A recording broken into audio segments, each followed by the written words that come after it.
Hello everyone, I welcome to all my YouTube channel learners academy. तो हमने अपनी SST की सीरीज़ है जो वो स्टार्ट कर रखी है। उसकी सिर्फ एक ही क्लास हुई है। वो सिर्फ मैंने आपको इंट्रोडक्शन के लिए दी थी कि आप देख लें कि आपको कैसा लग रहा है। ठीक है, आज हम डिस्कस करेंगे। कोई भी क्लास शुरू करने से पहले सबसे पहले उसका जो सिलेबस है डिस्कस करना बहुत ज़रूरी होता है। तो आज हम डिस्कस करेंगे सिलेबस। किस चीज़ का सिलेबस डिस्कस करेंगे हम। सीटेट जुलाई 2025 पेपर 2 का सिलेबस। पेपर 2 में कौन सा सब्जेक्ट, एसएसटी, जिसे हम सोशल स्टडी भी बोलते हैं।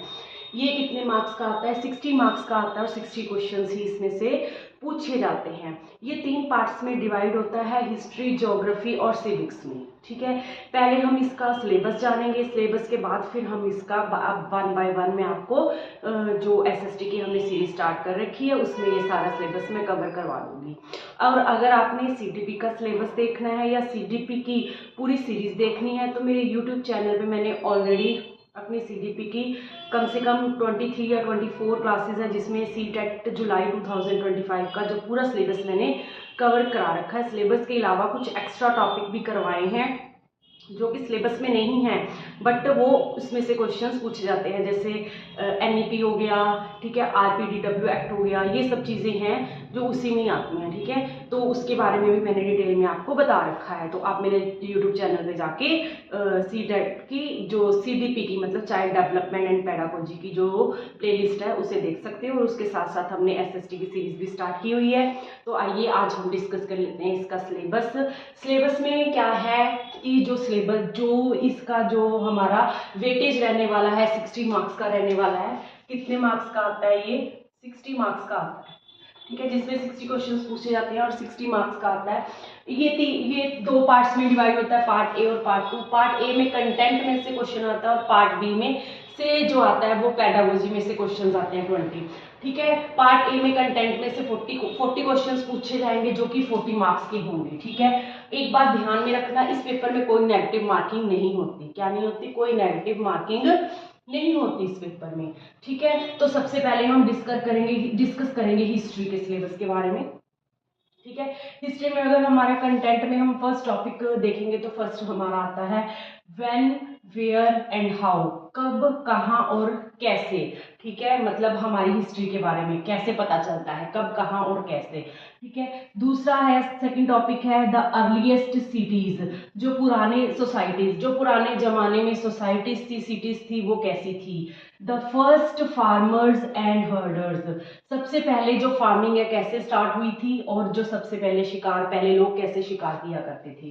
ठीक है, और एक जगह पे नहीं रहते थे, एक जगह से दूसरी जगह पे जाते रहते थे। ठीक है, नेक्स्ट टॉपिक है हमारा the first cities. First city कैसे बनी, कहाँ पे बनी, कौन सी थी, उसके बारे में डिटेल में पढ़ेंगे। फिर हम पढ़ेंगे अर्ली स्टेट्स के सिटी के साथ साथ हमारी जो अर्ली स्टेट्स हैं उसके बारे में पढ़ेंगे, कौन कौन सी स्टेट्स होती थी। ठीक है, नेक्स्ट हम पढ़ेंगे न्यू आइडियाज भी। क्या क्या आइडियाज आते थे लोगों के दिमाग में। ये नहीं था कि पहले जो लोग थे अनपढ़ थे लेकिन उनके दिमाग में आइडियाज नहीं आते थे, वो हमसे भी ज्यादा क्रिएटिव होते थे। उनके माइंड में अलग अलग न्यू तरह के आइडियाज आते रहते थे। ये सब पढ़ेंगे हम इसमें। द फर्स्ट एम्पायर पढ़ेंगे, फिर सबसे पहले जो एम्पायर बन के आया वो कौन था।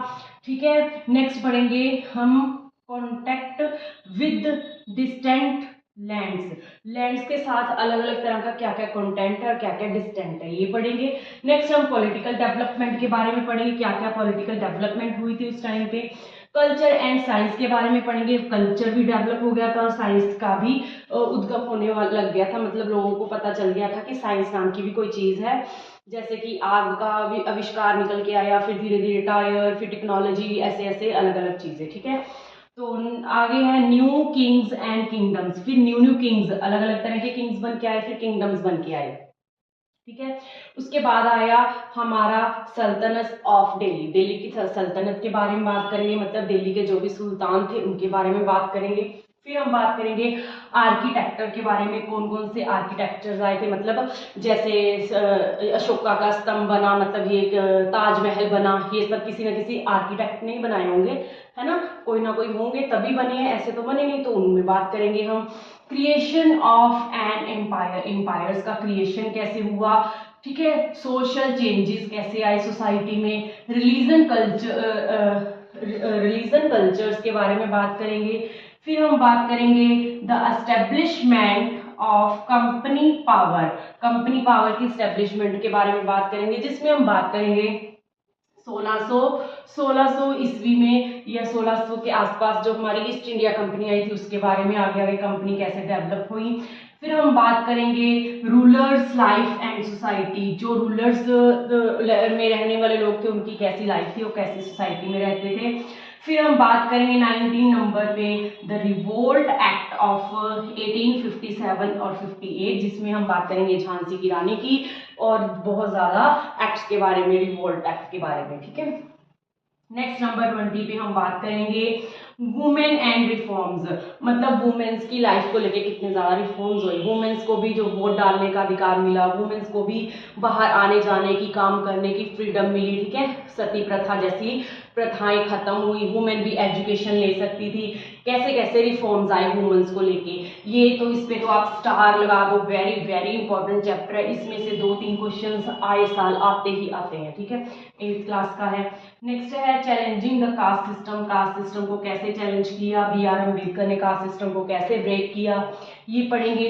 द नेशनलिस्ट मूवमेंट के बारे में पढ़ेंगे। And the last not the least, आगे ज्योग्राफी और पॉलिटिकल भी है, तो ये हमारा होगा इंडिया आफ्टर इंडिपेंडेंट। फिर हमें इंडिपेंडेंट मिल गई इतने ज़्यादा रिफॉर्म्स करने के बाद, उसके बाद जो हमारा इंडिपेंडेंट के बाद जो हमारा इंडिया था उसका कैसा रूप था, वो सब हम इसमें पढ़ेंगे, ठीक है। तो ये था हमारा हिस्ट्री का सिलेबस, मतलब हिस्ट्री का सिलेबस सबसे ज़्यादा है, 23 टॉपिक्स हैं, ये भी कुछ तो बहुत छोटे छोटे हैं पर कुछ बहुत ज़्यादा ब्रॉड है, मतलब हिस्ट्री जो है हमारा सबसे ज़्यादा टाइम कंज्यूमिंग सब्जेक्ट है। तो अभी से अगर आप SST की प्रिपरेशन स्टार्ट करोगे तभी आपकी अच्छे से तैयारी होगी, फिर आपने एक बार रिविजन भी लेनी है, ठीक है। तो नेक्स्ट हम बात करते हैं ज्योग्राफी की एंड सिविक्स की। हाँ जी बेटा, नेक्स्ट हिस्ट्री के बाद हमारा जो सेकंड पार्ट है ये रहेगा हमारा ज्योग्राफी का। ज्योग्राफी में जो टॉपिक रहने वाले हैं 9 टॉपिक रहने वाले हैं, और नेक्स्ट हम बात करेंगे सोशल एंड पॉलिटिकल लाइफ की, जिसमें हम सिविक्स भी कहते हैं, जिसमें हमारे 12 टॉपिक्स रहने वाले हैं। पहले बात कर लेते हैं ज्योग्राफी की। ज्योग्राफी में हम बात करेंगे geography as a social study and as a science. Geography को हमने दोनों तरीके से पढ़ना है, एज अ सोशल भी लेना है, सोशल साइंस भी स्टडी भी लेना है, और एज अ साइंस भी लेके चलना है, ठीक है। मतलब उसकी ज्योग्राफी के बारे में सब पढ़ना है, ठीक है। नेक्स्ट हम प्लैनेट्स के बारे में पढ़ेंगे, जिसमें हम पढ़ेंगे अर्थ इन सोलर सिस्टम, जिसमें हम कौन कौन से प्लैनेट होते हैं, ठीक है, यूपिटर हो गया, सब सैटर्न हो गया, सब के बारे में पढ़ेंगे, ठीक है। मतलब 8 प्लैनेट्स के बारे में टोटली स्टडी करेंगे। नेक्स्ट हम बात करेंगे ग्लोब की, पृथ्वी का जो मॉडल है उसे ग्लोब कहते हैं, ठीक है। तो ग्लोब में लॉन्गिट्यूड लैटिट्यूड इन सब की बात करेंगे। इसका तो टॉपिक मैंने स्टार्ट भी करवा रखा है आपका, ठीक है, 1 क्लासेस की हो चुकी है लॉन्गिट्यूड और लैटिट्यूड की। नेक्स्ट है environmental in its totality, nature and human environment. इसको इन्वायरमेंट को मैंने शॉर्ट में लिखा है, ठीक है। इन्वायरमेंट को हम पढ़ेंगे नेचर और ह्यूमन इन्वायरमेंट से, मतलब इन्वायरमेंट जो नेचुरल इन्वायरमेंट है वो कैसा है और जो ह्यूमन इन्वायरमेंट है वो कैसा है। नेक्स्ट बात करेंगे हम एयर की, हवा की, वाटर की, पानी की बात करेंगे। फिर human environment settlement, human environment में हमारी जो सेटलमेंट है उसके बारे में बात करेंगे, ठीक है। बायोस्फीयर, इन सब चीज़ों के बारे में बात करेंगे। नेक्स्ट है ट्रांसपोर्ट्स एंड कम्युनिकेशन के बारे में बात करेंगे, हमारे ट्रांसपोर्ट के साधन कौन कौन से हैं और जो हमारा कम्युनिकेशन है वो हमारे लिए कैसे इंपॉर्टेंस रखता है। रिसोर्सेज की बात करेंगे तो नेचुरल रिसोर्सेज और ह्यूमन रिसोर्सेज, इनकी बात करेंगे। रिसोर्सेज मतलब स्रोत, जो भी हम चीज़ यूज़ करते हैं जिससे हमारी कोई भी नीड पूरी होती है, दैट इज रिसोर्स नेचुरल भी होते हैं और ह्यूमन भी होते हैं। नेक्स्ट बात करेंगे एग्रीकल्चर की, जो एग्रीकल्चर है वो कृषि है वो कैसे होती है, किन किन तरीकों से होती है, ये सब, ये है हमारे ज्योग्राफी के टॉपिक। नेक्स्ट बात करेंगे सोशल एंड पॉलिटिकल लाइफ की, जिसे हम सिविक्स भी कहते हैं ना, सिविक्स, ठीक है। इसमें सबसे पहले हमारा चैप्टर रहने वाला है डाइवर्सिटी, मतलब अनेकता में एकता, ठीक है। नेक्स्ट है हमारा गवर्नमेंट में हम बात करेंगे लोकल गवर्नमेंट की, ठीक है। लोकल गवर्नमेंट भी सब तरह की पंचायत गवर्नमेंट होगी, सब हाई कोर्ट, डिस्ट्रिक्ट कोर्ट, सब की बात करेंगे। मेकिंग लिविंग के कैसे हम रहते हैं वैसे बात करेंगे। डेमोक्रेसी की बात करेंगे। डेमोक्रेसी मतलब लोकतंत्र क्या है, लोगों के द्वारा लोगों के लिए, लोगों का, for the people, of the people and by the people, Abraham Lincoln की ये फेमस डेफिनेशन है। स्टेट गवर्नमेंट की बात करेंगे, स्टेट गवर्नमेंट में कौन कौन सी गवर्नमेंट आती है, ठीक है। अंडरस्टैंडिंग मीडिया, मीडिया का क्या रोल है हमारी लाइफ में, हमारी पॉलिटिकल लाइफ में, ठीक है। एंड पैकेजिंग जेंडर, जेंडर को तोड़ना है, ठीक है। बायस, जेंडर बायस को तोड़ना है, जेंडर पैरिटी लेके चलनी है। इन सब चीज़ों के बारे में भी एज अ सोशल स्टडी बात करेंगे, ठीक है। हमने सीडीपी में भी हमारा आता है जेंडर का, वो अलग है टॉपिक और ये अलग है तो दोनों ही, बट देखने में सेम सेम लगते हैं, सुनने में भी सेम सेम लगेंगे, बट थोड़ा सा डिफरेंस है, ठीक है। जो जब आप क्लासेस देखोगे तो आपको वो डिफरेंस क्लियर हो जाएगा। द कॉन्स्टिट्यूशन, ठीक है, हमारे संविधान की बात करेंगे जो कि 26 जनवरी 1950 को लागू हुआ था। पार्लियामेंट की बात करेंगे, गवर्नमेंट की बात करेंगे, संसद की बात करेंगे, ठीक है। हमारी जुडिशरी की बात करेंगे, जुडिशरी मतलब हाई कोर्ट, सुप्रीम कोर्ट, सबकी बात करेंगे। सोशल जस्टिस एंड मार्जिनलाइज्ड के बारे में बात करेंगे, ठीक है। हाशियाकरण और सोशल जस्टिस, ठीक है, सामाजिक न्याय के बारे में बात करेंगे। ये है हमारे सोशल साइंस के पार्ट ए के कंटेंट में से जो 40 क्वेश्चंस आने हैं 40 मार्क्स में, उसकी बात है। नेक्स्ट बात करेंगे हम पैडागोजी, जिसके 20 मार्क्स के 20 क्वेश्चंस आते हैं, ठीक है। आइए तो उन पे भी नेक्स्ट हमारा है पार्ट बी। पार्ट बी में हम क्या करेंगे, पैडागोजिकल इश्यूज के बारे में बात करेंगे, ठीक है। मतलब सोशल साइंस में पैडागोजिकल इश्यूज हैं जो कैसे सॉल्व करने हैं हमने। Concept and nature of social science and social study. सबसे पहले हम सोशल साइंस का नेचर और सोशल स्टडी का कॉन्सेप्ट पढ़ेंगे, क्या होता है ये।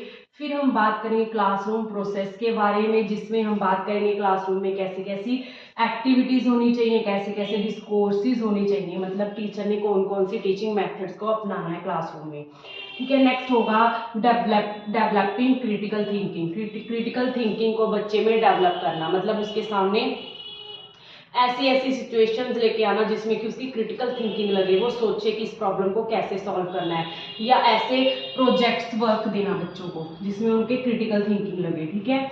नेक्स्ट है इंक्वायरी, इंपेरिकल एविडेंस के बारे में बात करेंगे। नेक्स्ट बात करेंगे problem of teaching social science and social study. Social study में टीचिंग कराते वक्त हमें जो प्रॉब्लम्स आती हैं उसके बारे में डिस्कस करेंगे। सोर्स के बारे, इनके सोर्सेज के बारे में बात करेंगे जो होते हैं प्राइमरी और सेकेंडरी, दो तरह के। प्रोजेक्ट वर्क के बारे में बात करेंगे, इवैल्यूएशन के बारे में बात करेंगे। प्रोजेक्ट वर्क में मैंने बता दिया बच्चों को ऐसे ऐसे प्रोजेक्ट वर्क देने हैं जिसमें बच्चों की क्रिटिकल थिंकिंग का डेवलपमेंट हो, ठीक है। बच्चे बाहर जाके सोसाइटी में जाके प्रोजेक्ट दे, जैसे कि बच्चे को किसी अनाथालय में भेज दो बच्चों को, देखो वहाँ पे कैसे रहते हैं, या किसी ओल्ड एज होम पे भेज दो, उस पर प्रोजेक्ट बनाने के लिए भेज दो, ठीक है। या वो होते हैं जो अपांग होते हैं वहाँ भेज दो, कहीं पे भेज दो, उस पर प्रोजेक्ट बनाने के लिए भेज दो, ताकि उनकी क्रिटिकल थिंकिंग डेवलप हो, वो देख सकें, उनके जीवन को नज़दीकी से जान सकें कि कैसा है उनका जीवन, उनकी लाइफ, ठीक है। इवैल्यूएशन में जैसे assessment for learning, assessment of learning, assessment as learning, ये सब मैंने करवा भी दिया ये वाला टॉपिक, तो सीडीपी में आप जाके चेक कर लेना उसमें इवैल्यूएशन में, ठीक है। जिसमें समेटिव असेसमेंट, फॉर्मेटिव असेसमेंट, पूरा टॉपिक मैंने डिटेल में करवा रखा है, ठीक है। ये आप सीडीपी में पहले भी देख सकते हो, ठीक है। सीडीपी में और इसमें दोनों में हेल्प करेगा। कुछ टॉपिक्स ऐसे हैं जो दोनों में हेल्प करेंगे, बट कुछ टॉपिक्स से डिफरेंस है, बट मैं ये आपको करवाऊंगी जरूर, ठीक है, इसके साथ साथ। तो आई होप आपको सिलेबस समझ आ गया होगा। ये हमारा सोशल साइंस का सिलेबस है। पहले हमने डिस्कस किया था सीडीपी का सिलेबस, दोनों की वीडियोस अच्छे से देख लेना। सीडीपी की प्लेलिस्ट है, उसको अच्छे से देख लेना, ठीक है। अगर आपका कोई डाउट हो, कोई क्वेश्चन हो, तो कमेंट बॉक्स में पूछ लीजिएगा, ठीक है। हमारी सीरीज है वो एसएसटी की ऑलरेडी स्टार्ट हो चुकी है, उसको देखिएगा। और अगर वीडियो अच्छी लगी हो तो चैनल को लाइक, शेयर और सब्सक्राइब जरूर कीजिएगा। Thanks for watching. मिलेंगे नेक्स्ट वीडियो में, तब तक के लिए बाय बाय।